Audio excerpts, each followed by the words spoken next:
So it is another dreary, rainy, super windy day today.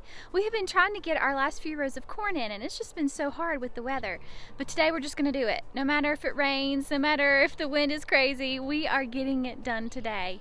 We had great success with our corn last year, so I want to show you a couple of the things that we did and we're doing again this year to make sure we have such phenomenal results like we did.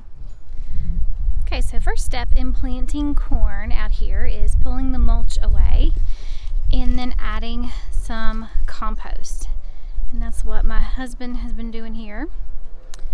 And I think the secret ingredient to the good, successful germination rate that we've been having the last 2 years is using this stuff right here. So what I'll do is I will take a tablespoon, and each row takes about 2 tablespoons, and I'll just go down the row with it. Mix it in a little bit with my glove, plant my seeds, water, and then we're done. In just a few days we'll have corn. So blood meal is a wonderful way to get corn seeds started.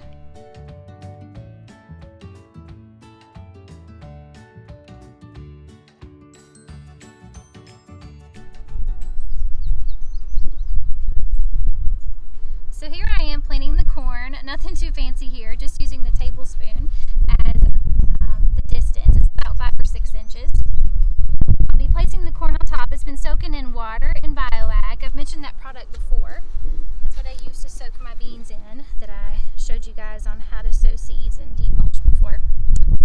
So this is getting placed on top, and then we'll come back and just add a little bit more compost on top and water it in. Simple as that.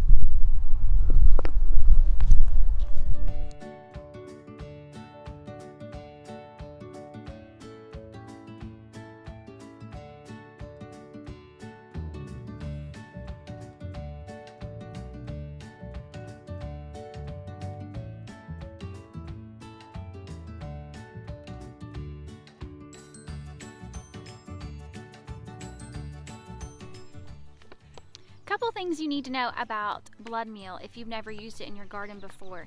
It is made with animal byproducts, so it smells when you put it out. There's a stench to it, which can attract dogs and cats and other critters to your garden. Our garden is fenced off really well, so we don't have that problem.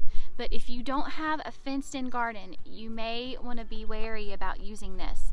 Make sure if you do use it and it's not fenced in that you water it in really well. You always should water this stuff in anyhow. It could burn your plants. It is a great source of nitrogen. I use it for my tomatoes, my corn, acid-loving plants like this.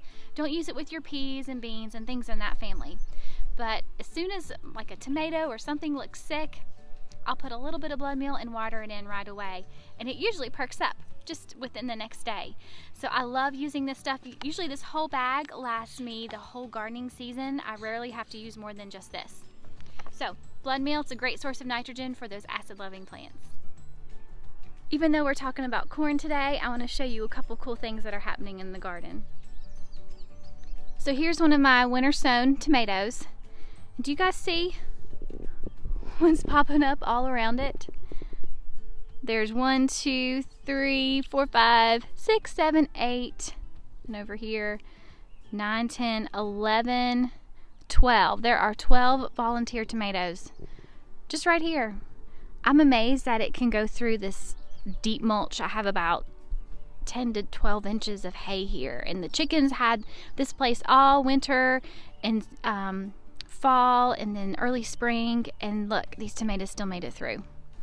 I find that pretty amazing. I'm gonna keep a couple of them and see what kind of tomatoes they are, but I just had to share that with you guys. I thought that was fun. In the row of onions that I have here, looky there, that's not an onion. That is some kind of squash volunteer. I had spaghetti squash in this space last year, so I would imagine it's probably not going to be a perfect spaghetti squash. It'll probably be cross-pollinated with a couple things because I had pumpkins and zucchinis and cucumbers in here, but I think I will dig it out and put it somewhere and just see what happens. If anything, it'll be good stuff for the chickens to eat. So besides using blood meal You saw the corn in a jar with water, and I also soak it in this stuff here, BioAg.